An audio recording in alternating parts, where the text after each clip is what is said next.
Gusto mo ba ako? Oy! Yun nga, ay nandito tayo sa bagong food trip. Kaya tara, isa na namang sulit na bagong food tripan ang natagpuan ko dito sa bayan ng Rosario. Yes, madam! Yes, boss. Ano sa atin? Madam, anong meron dyan, madam? May Paris po with only sabaw po tsaka taba. Uy, ano pa yung offer nyo dito, madam? Gusto mo ba ako? Oy! Ano meron dyan, madam? Meron tayong sisig.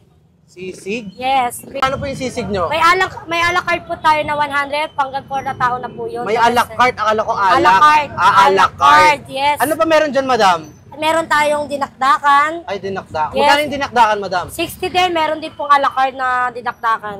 100 lang po yun. 100 lang. Yes. Ito naman po yung lechon pares. Lechon pares. Yes. Tapos din po sa amin to lechon pares namin. Magkano yan, madam?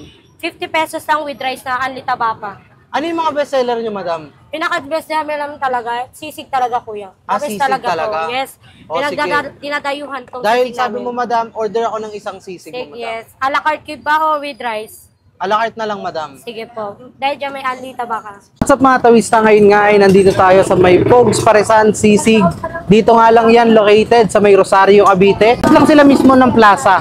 So huwag nating patagalin, hatawin na natin to bago patawin ng iba. Let's go! At syempre kasama pa rin natin ang Grain Smart Rice Coffee, ang kapeng gawa sa bigas na napakaraming healthy benefits at stevia na mismo ang sweetener nito, kaya pwedeng-pwede to sa mga diabetic. Dahil meron nga itong number 1 is yung kanilang barley na nakakatunaw talaga ng taba. So pwede kayong umorder sa black apps, orange apps, blue apps at kahit anong apps. Tikman na natin to. Yun o, sisig.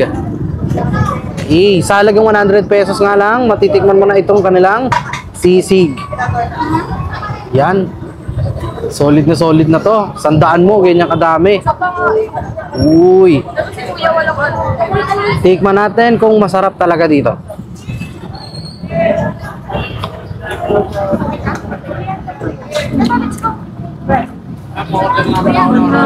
Yung anghang nga is mga 50% yung anghang nga.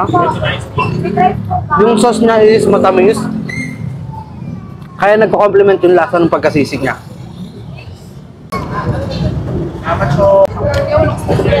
So paano mga tawista, hindi ko na patatagalin tong video na to. Hanggang dito na lang to, ubusin ko muna to. At huwag nyo na rin patagalin, dayuhin nyo na nga itong Pogs Sisig dito. Hanggang sa susunod na food trip, paalam!